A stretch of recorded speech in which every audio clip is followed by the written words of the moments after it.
Number 7, wildlife conservation. Cities are becoming I can't talk today.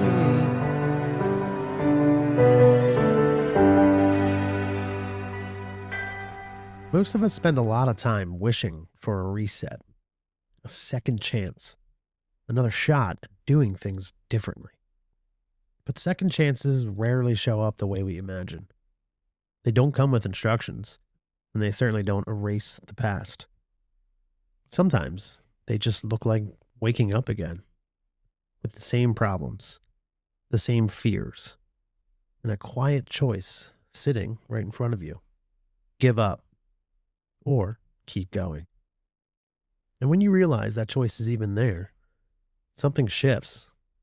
The noise softens, the pressure loosens its grip just a bit, because you understand that this day, this moment, was never promised.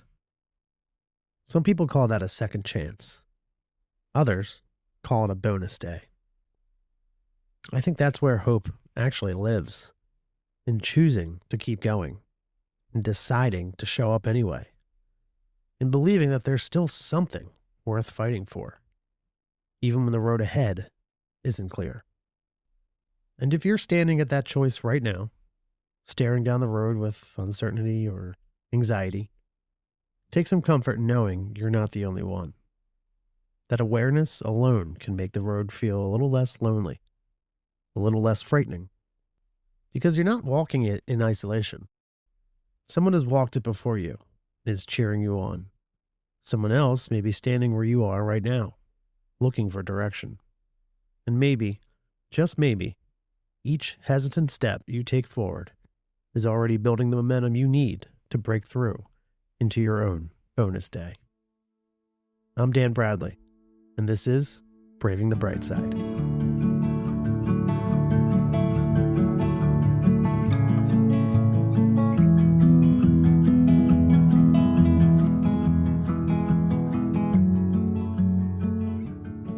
Hello, Brightsiders, and welcome back to, well, the Bright Side. I hope you're keeping your head up and finding at least a little bit of sun in what can be a cold, sometimes heavy winter. I hope your souls are warm, protected, and doing their best to keep out whatever might be trying to creep in. Listen, keep fighting the good fight. Before we get into our good news stories of the week, I've got a couple quick updates I want to share with you. I recently had the absolute pleasure of being invited down to an incredible event at Lincoln Financial Field, home of the Philadelphia Eagles, hosted by the amazing people at Uplifting Athletes. If you remember, I interviewed a few beautiful souls connected to that organization in the past, and I was honored to get a firsthand look at their Leadership Development Conference. For those who aren't familiar, Uplifting Athletes is a nonprofit that harnesses the power of sport to build community and invest in the lives of more than 30 million people impacted by rare diseases in America. I won't go too deep into detail here, but I had the chance to speak with some truly incredible parents, kids, athletes, and organizers about what this work means to them and the community they're building. Conversation will be a special episode dropping on the 20th, and I genuinely can't wait for you to hear it. Just outstanding human beings doing really meaningful work. And also, coming up soon, I'll be traveling to Massachusetts to sit down with one Olivia DiNardo, founder of the SOA Goat Sanctuary. You can check them out on Instagram. Literally, that's the name of the Instagram, is SOA, S-O-W-A, Goat Sanctuary. I'm not going to spell Goat Sanctuary for you. I hope you know how to spell that. You can find them on Instagram. Their Instagram page is amazing. It's heartwarming, and it's fantastic. I'm going to head up there and talk about her journey, the work she's doing. I'll even get a tour of the farm and meet all the incredible animals that call it home. I'm super pumped and really looking forward to that one. And I'm excited for you guys to hear her story. All right. Let's slap your brain with a little dopamine, shall we? And get into this week's feel-good news. All right, number 1, we're going to kick it off with AI. Didn't think that was going to be part of the good news, did you? AI is revolutionizing medical diagnosis. Artificial intelligence has moved from sci-fi fantasy to medical reality. In 2024, AI systems began detecting diseases like cancer, diabetes, and heart conditions earlier and more accurately than traditional methods. Number two, ocean cleanup projects are making waves. New bubble barriers in rivers are intercepting plastic waste before it reaches the ocean. These systems use compressed air to create walls of bubbles that guide floating debris into collection systems. Number three, mental health support is going mainstream. Universities across the UK have introduced therapy dogs during exam periods, while countries like Belgium have made mental health first aid training mandatory in schools. Still no mention of America yet. Anyway, number four, Atlantic crossing achievements. A Nebraska woman became the first female to cross the Atlantic alone in a 3,000-mile rowing race. Neighborhood resilience. Teens built an igloo. I don't know why I said it like that. An igloo that brought their community together following a difficult ice storm. Number six, animal conservation success. Orphaned baby turtles are thriving thanks to a specialized care at a Colorado wildlife center. Number seven, artistic restoration. Michelangelo's The Last Judgment fresco began a 3-month cleaning project to preserve the masterpiece. Number seven, wildlife conservation. Cities are becoming thriving wildlife havens, promoting biodiversity. And number eight, gene therapy is curing incurable diseases. Sickle cell disease, which affects millions worldwide, is being conquered through gene editing. Patients are receiving modified versions of their own cells that produce healthy blood, effectively curing a condition that once meant a lifetime of pain and early death. Clinical trials show success rates above 90%. Boy, howdy. That's some good news. That's some real good news. I like that news. All right. Without further ado, let's get to this amazing interview I'm about to throw at you guys, shall we? Today's conversation is with one Ty Gipson. It's a story about second chances, family, and what it means to truly honor the time you've been given. There's no hype here. It's just honesty, perspective, and a reminder that even the hardest roads can lead somewhere meaningful. Let's get into it. Today, I'm joined by Ty Gipson. Ty is a motivational speaker whose life was saved through extraordinary organ donations from members of his own family. Rather than letting that moment define him solely by survival, Ty has chosen to live and speak about gratitude, responsibility, and what it truly means to honor the gift of a second chance. Ty, I'm super grateful you're here, man. Welcome to Braving the Bright Side. Man, thank you. I'm excited to be here. I appreciate you allowing me to jump on with you. Yeah, man. And right now you are in Texas, right? What part of Texas? Just right outside of Austin, Texas. Very cool. So how's your day going so far? All right. It's been awesome, man. It's been a good day. And I mean, we're here, right? We're here. So it's a good day. It is a good day. It's a beautiful thing, man. Yeah. Listen, I'm excited to get into it with you. Yeah. For the world to hear your story, for my audience to hear your story. It's pretty badass. It's pretty amazing. It's very heartwarming, very centered on family, which I love. So let's just jump in. You know, if someone hasn't really ever heard your story before, where do you usually like to begin? Well, I mean, so just cut me. Hey, just stop me where you need me. I'm going to kind of start from the beginning and go, but it's pretty cool to hear the whole end of it because there's some really cool stuff at the end. But you know, my story starts when I was 8. I was diagnosed with juvenile diabetes. Mm-hmm. I mean, I was a young kid down in Southeast Texas where I grew up. So I mean, if you can put where Texas and Louisiana meet on the coast. I mean, I had 1 foot in Louisiana, 1 foot in Texas. That's kind of where I was raised down there. And so I was diagnosed with juvenile diabetes, and then it was really brittle. I just went back and forth to doctors. And, you know, my parents raised me and my brother and my sister. It was kind of one of those just dust it off and keep going kind of thing, right? I mean, It'll be all right. Put a Band-Aid on it, you know, that kind of thing. So at the time I wasn't real, I didn't understand it, but to hear the story, it was really preparing me for my journey ahead, right? But juvenile at 8, at 10, no, I could never get this diabetes controlled. So we went to Houston when I was 10. So 2 years later, went over to Houston where there was some specialists in this field, and And they had some doctors there and brought me in and got me on the research floor because they were coming out with this machine. It was a chemotherapy that you use in chemotherapy that they put insulin in, and it would slowly give me insulin, throughout the day versus taking a bunch of shots throughout the day. So your blood sugar would kind of level versus just this, out of control type stuff. So what year is this and how old are you? This is where I show my age, man. I'm old. All right. It was back in the 70s. It was back, so late 70s, in Houston, Texas Children's Hospital. Okay. And it was cool because, again, I was just kind of a research. I just happened to be at the right time. My doctor at the time had a daughter that was starting to lose her eyesight, and he knew he had to control her diabetes. And so this is where him and part of a group of people had just kind of taken the pumps to the next level. Mm-hmm. And I would just happen to be there at the right time, and I got involved. So I was one of the early on pumps. So now it didn't just get on it and it solved all problems. I mean, it was a lot of research. I spent a month in the hospital just trying to regulate what I was eating and insulin and how much does it take and how does the pump work, so a lot of testing. And I did that throughout the years. The pumps got smaller, more technology. The technology back then and now is just unbelievably, different. Yeah, I'm sure. I can't imagine what that first insulin box looked like. That first. It's crazy. A pound 9 ounces. Now I have a pump now, and it's like 6 ounces. Yeah. And this thing was a pound 9 ounces, and so it was massive. So I was a kid running around with this box on my side, but again, my parents didn't let me. I was just, hey, keep going. All right. Don't let that slow you down, right? So fast forward different pumps throughout the years.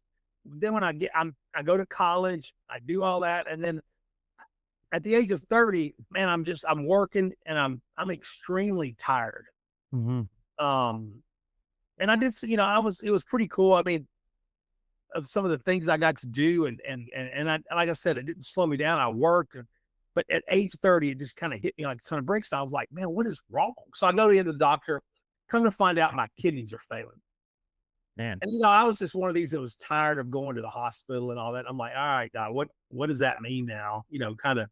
I'm exhausted from hospitals and medication. Yeah, you're like, all right, what now? Like, what now? Again? That's kind of life is, life throws things at all of us every day, right?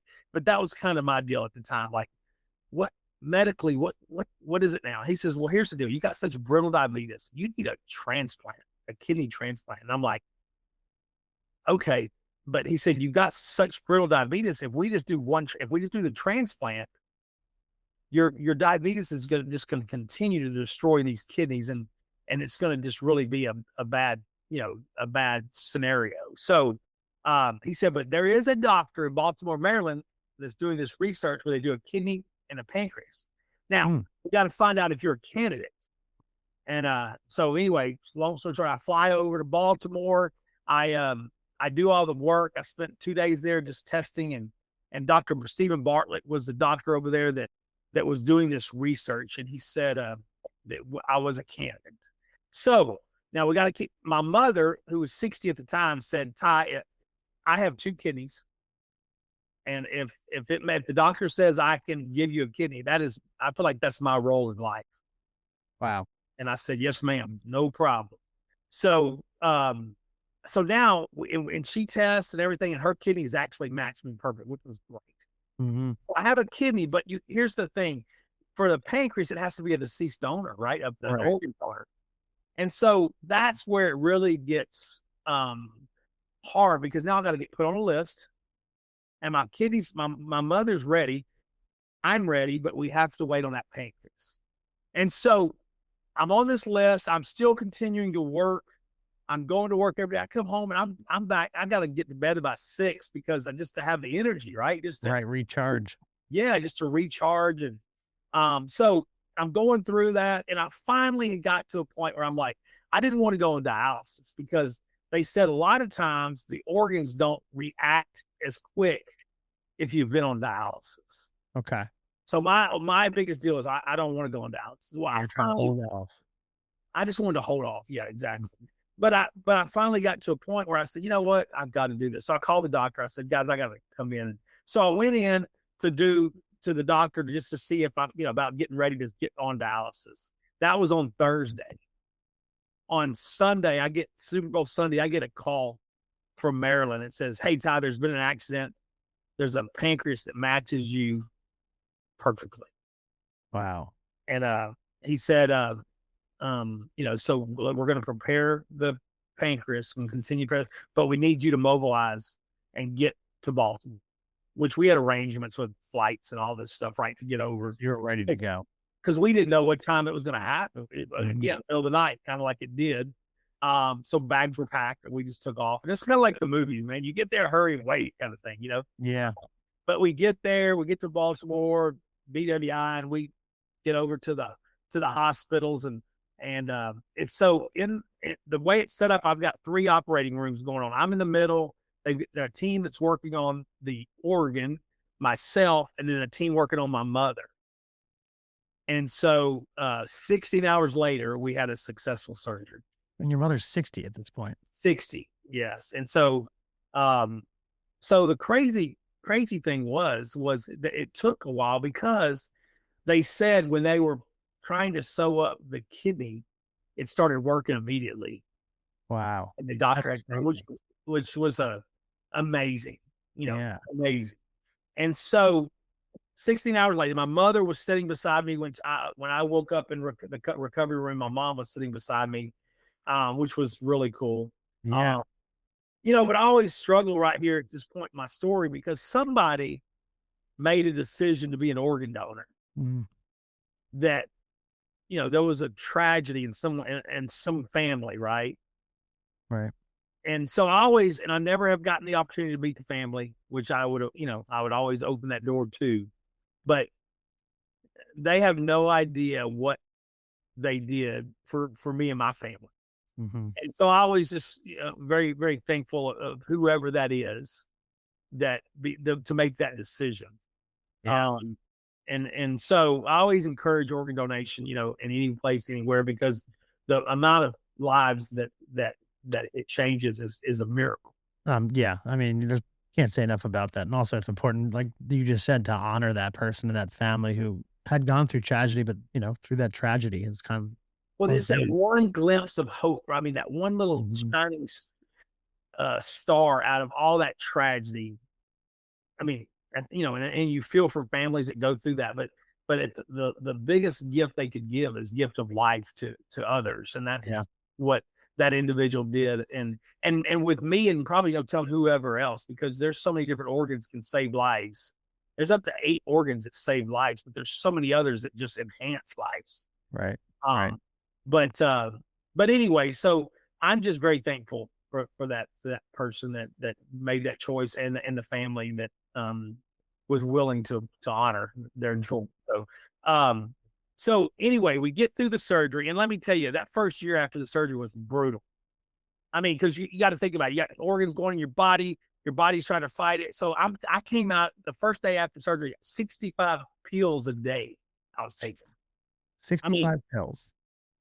Yeah. And I'm coming from where I took insulin before I'm diabetic. I never took anything, right? And then I'm taking insulin, and now all of a sudden I'm taking 65 pills a day. So you can imagine your body's going through a lot. Yeah. Yeah. Because half of them were these anti-rejection drugs so that your body would accept the organs. But then that was probably 10 of the medications. And the other ones are all these medications for side effects, right? I mean, just the craziness that goes on with all these other medications. So it was just, I was full of medicine. What was your mental state throughout that recovery period? And I want to get into that too, because it was hard because, when I left that, when I went to get that surgery done, there was 4 had 4 of those surgeries. 2 of them were not successful. Wow. So you think about it. That night I got that call. I mean, I'm thinking I've got a 50-50 shot.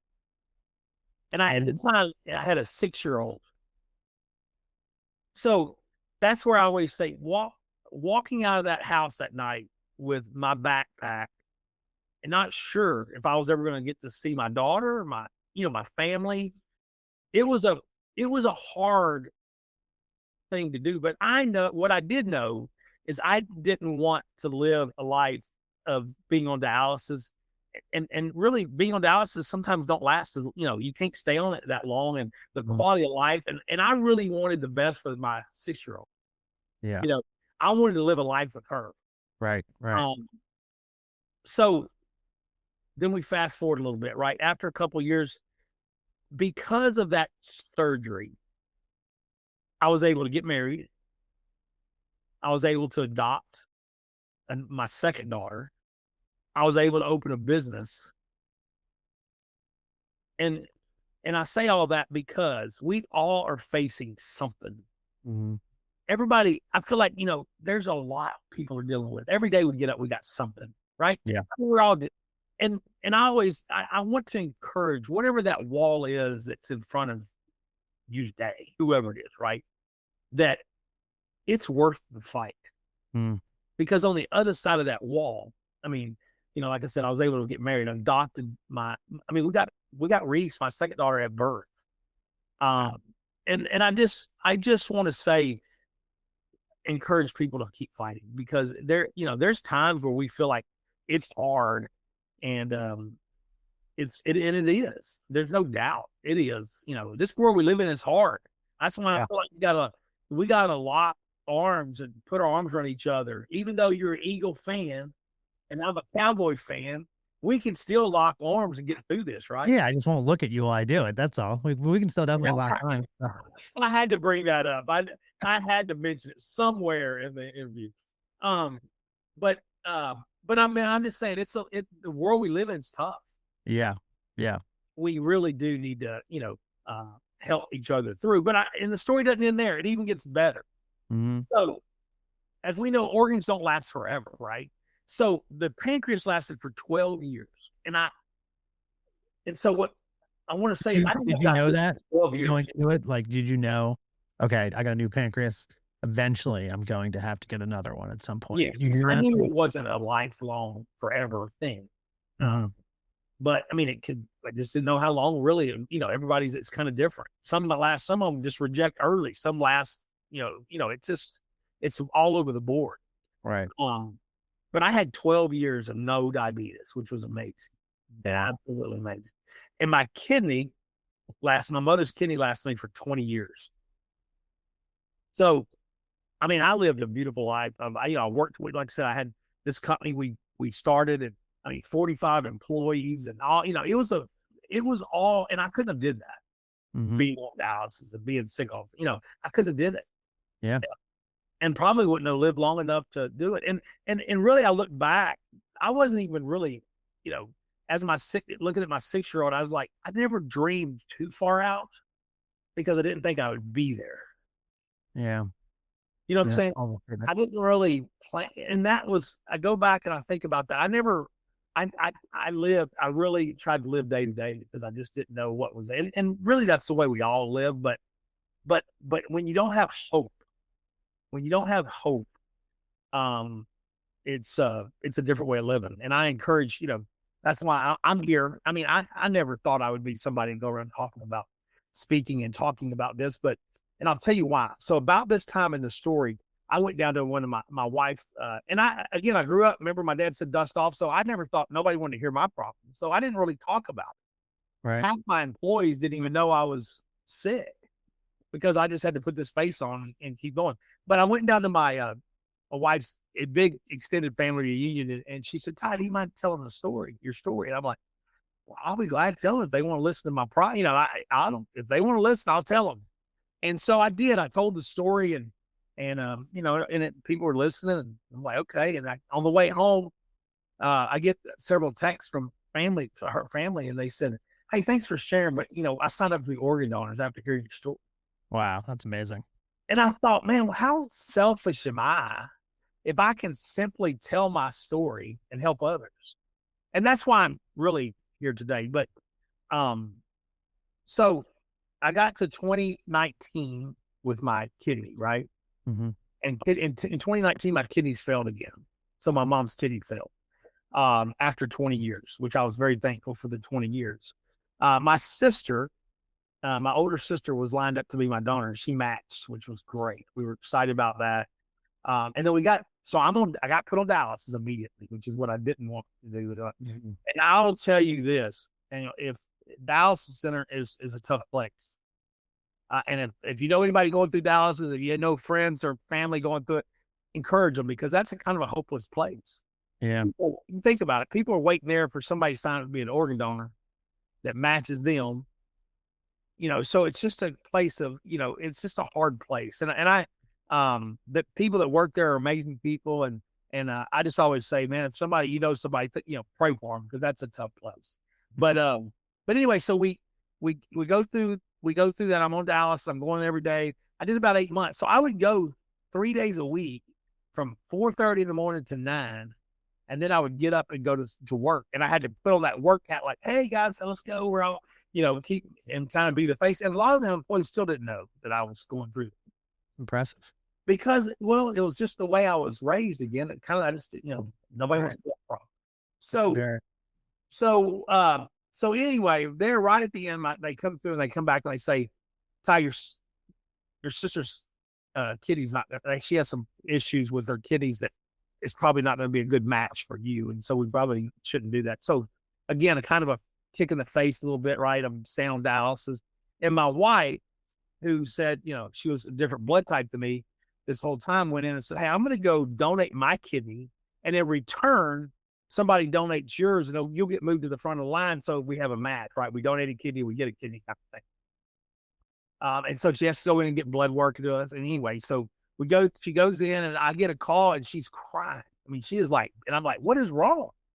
And she's like, you're not going to believe this. She said, but I match you perfectly. Wow.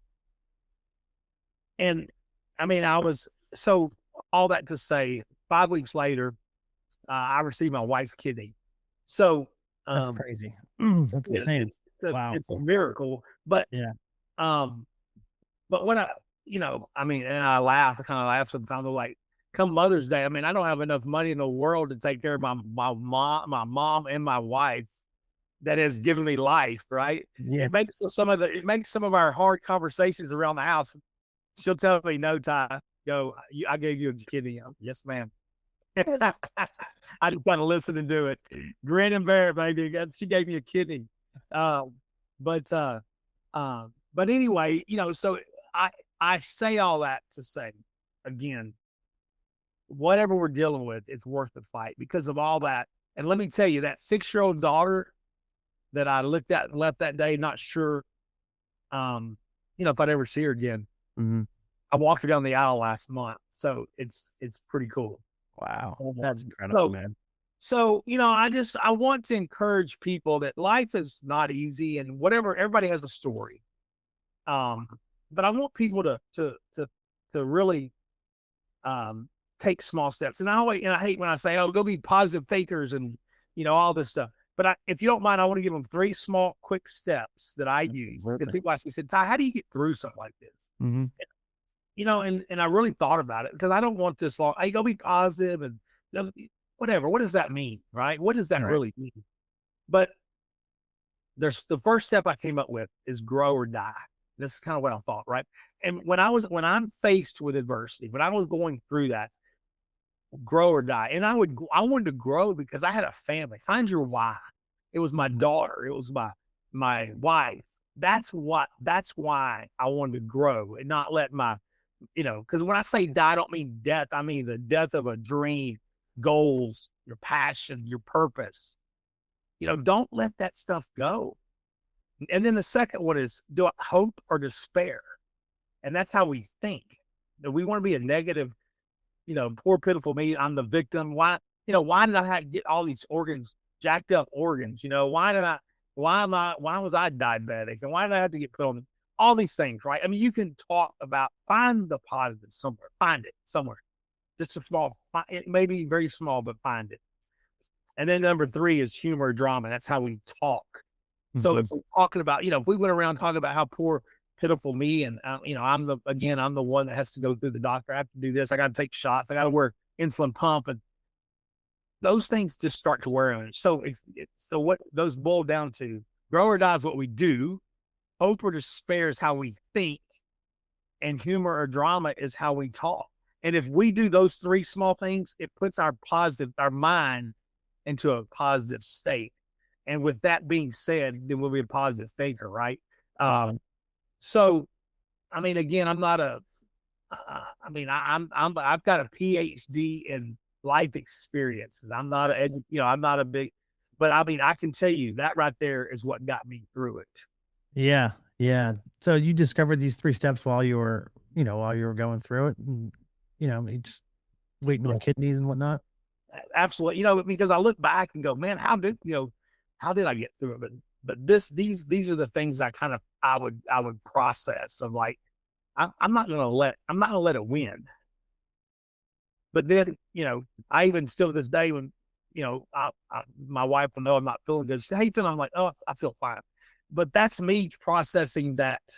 Mm-hmm. I don't want to talk negative because I need to stay, and she'll say, "No, I know what you're going through," or whatever the case. But my mind is still locked into these positive, positive steps. Take the small steps. It's Mm-hmm. and everybody's heard this quote about if we got 1% better every day, just think how much we would be in a year. Yeah. So Yeah. take that small bite. Sometimes that wall looks like it's too big to climb. But I promise you, small steps, that wall gets a lot smaller and it's worth the climb. Yeah. Yeah. Even the smallest pivot that you make can lead to just extraordinary things for sure. Absolutely. Yeah. So man, all my hope is, why I'm doing this, when I was going through all this, I always said when I was laying in, because those multiple times that really even the COVID thing, I got hung up in all that stuff because of my immune system was, way down. And so you just deal with a lot. Every time I've been on that bed, I always said, Lord, just get me through this and I'll help whatever I can.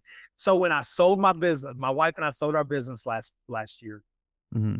And I was like, man, what am I going to do? And she says, well, I know what you're going to do. She said, I want you to, you need to go help people get through adversity. And so here I am. This is what I'm doing. And I love it, man. I've met some awesome people like yourself, that's doing some amazing things out there. And it's been good for me too, just to hear, meet people like you that are doing some positive things and hope we can help somebody along the way. Yeah. That's why we do it, right? Right. That's so true. Somebody, at least we help one person out there. It's worth All it. worth it. It is so worth it. But little things though. I was just I think I may have told you the story, but I was speaking the other day at a place and I was telling my story and we were talking to a sales team, and there was a lady in front that I could just tell was really struggling, with the story. And you can usually pick them in the audience, the ones that are really connected but I mean, you can see tears, and she was right here in the front. And afterwards, I was talking to some people, but she was standing over there, so I really wanted to go talk to her. And I finally got over to her, and she says, I've got a son that really needs to hear your message. And I was an hour or so away from where I live. And anyway, and I said, she was telling me about what he was going through. And I said, I'd love to. I said, where do you guys live? Where are you from? And she says, oh, right. Well, it's 10, 15 minutes from where I live. Wow. So last week I was able to go have a lunch with this kid, and we talked and we visited, and and that's what it's about. I mean, that made it worth everything to me. And so like I said, I mean, whether it's you or me or whoever, if we can help somebody, man, let's just all try to reach out and help. Yeah. Yeah. I like that you're not, not that there's anything wrong with that, but you're not like this motivational speaker, in a stadium rolling out the cliche lines. You know what I mean? You're coming from experience, and the fact that you're willing to have coffee and lunch with somebody who needs help. And, you know what I mean? I think that's really, really important. That's what it's all about. It's not about anything else. It's about somebody needs help, and it's be able to help lift them back up. And I say that all the way on my website, TyGipson.com, and that's GIPSON. But my cell phone's on there. I tell people, they call me. I'll be glad to talk to you. That's an incredible move on your part, by the way. I mean, well, I just, and if I can't, hopefully I can find somebody that can, right? I mean, yeah. Again, I don't want to just say we need to lock arms and help each other. I want to do it. Right. Yeah. That's amazing. Um, Man, incredible stuff there, Ty. Yeah, well, I appreciate it. Yeah, and again, I think I want to keep saying that because I mean, it's amazing these podcasts that are out there, and people, the stuff that y'all are doing is unbelievable, and I love it. That's why I'm so happy to be in this, doing these things now because again, it just shows there's people out there that are trying to help people, and, Yeah. and really, I think from a podcast standpoint, we're connecting with a lot of people that are real life experiences that we can Right. connect with. Right. You can, in your story and stories that I've had on here before and everything like that, they're real, stories steeped in tough times and trauma or whatever it may be. And it comes across in the podcast. It comes across as you're a human being that kind of walked through the shit, Yeah, and people identify with that. And it's important, I feel like I hammer this on all my episodes. So I'm gonna apologize to my audience if they were no, there. you're fine. You're But, fine. in a world that has continually and more so evolving with social media, it's hard not to open up your phone and look at everyone's picture perfect life Yeah, or whatever products are out there to make your life better, make your skin better. Look at or whatever. I follow a bunch of pages and it's just these people who are ripped or in ridiculously good shape. It can be alienating. This world absolutely. can be very alienating, and especially during the cold winter months, you feel isolated from the rest of the world, and you feel like you're falling behind or you're just not where you should be. So it's important a story like yours that proves that you're not falling behind. It is part of your journey, and it is each step you take is an important step, and it's never too late to kind of like we said make that pivot and Yeah. walk.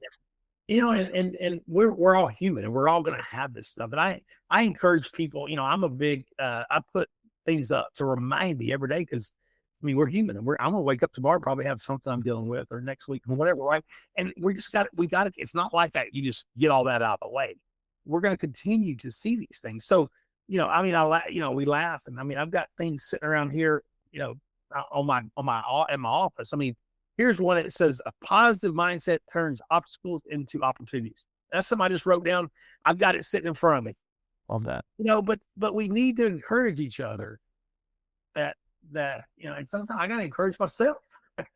Yeah, that's the toughest one That's myself, right. honestly. That's right. We But can't help others until we got ourselves right. yeah, well, I've relied on self-deprecating humor for a very long time, and I feel like I'm trying to get better about it, but Yeah.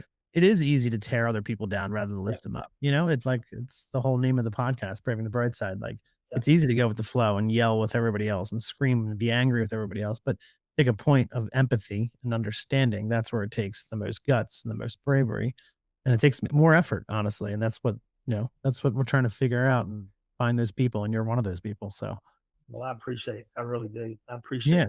appreciate what you're doing, and thanks for having me on, man. I'm excited. And again, if people want to connect with me, I would love, please follow me on my Ty Gibson No Options Mindset.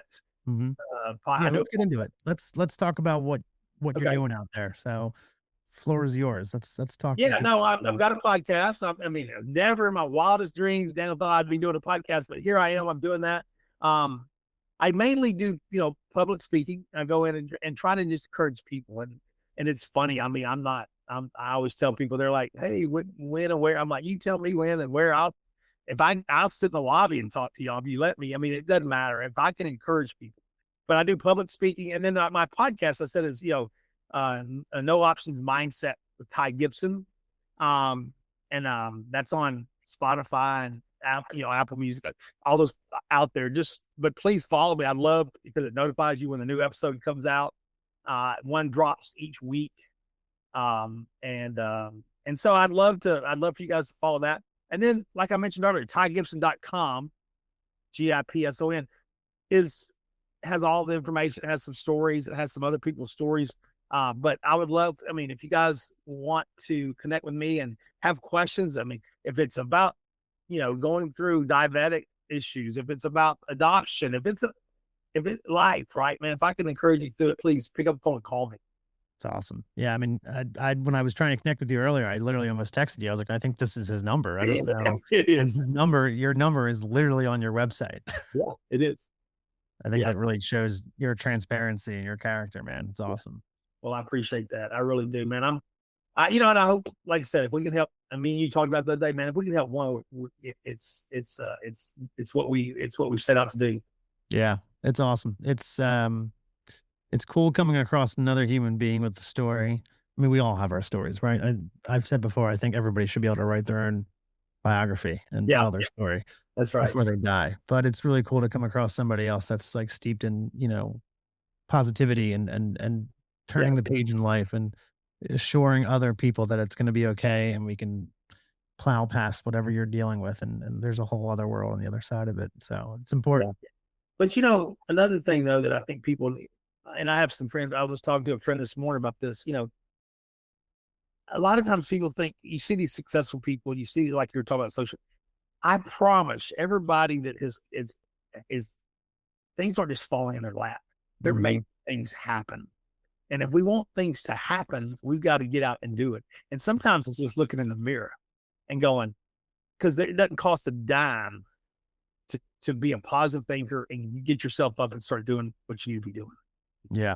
And so it takes effort, but you're in full control of that, right? We're all in control of that. So I just encourage people in any way to get out and make a difference, a small difference, big difference, whatever they want to do, but just take a little step at a time and it's amazing where we'll go. Incredible. Ty, I got two questions for you that I like to Yeah. ask on the podcast. If you could sum up your life now with one word, what word would that be? Oh, wow. I mean, my first one was just amazing because I mean, every day to me right now is a bonus day. I mean, I feel like I'm playing on house money. You know what I mean? I mean, because I know that's a very generic word, but I really No, I do. get it. I mean, I feel like every day. I mean, when I get up in the morning, I put my foot down. I'm just glad to be here. Mhm. And I had somebody the other day ask me, something about being positive. What do you call it? What being toxic, positive, this thing, Toxic positivity. and I was like, you know what? I don't know really even what that means, but other than, I mean, I have, there's no toxic in I mean, I want to know, I mean, I'm just a positive person, even though because they're like, how do you been through so much and you're still positive? I said, well, you know what? I mean, I have a choice. I said, because I've been through so much, that's how I'm Of able to be course. positive. That's right. Yeah. So, but yeah, I mean, there's several one worders I could use there, but I mean, I think it's amazing. It's Amazing. It's one word we won't use to describe the Cowboys. All right, next question. yeah, Um, you are right, man. I mean, I can't say that right now either. So you I'm got me sorry. on that one. You got me on that one. um, Last question. What does braving the bright side mean to you? Braving the bright side, fighting the fight Mm, because on the other side is such a, I mean, it's some amazing in my with mine and everybody's.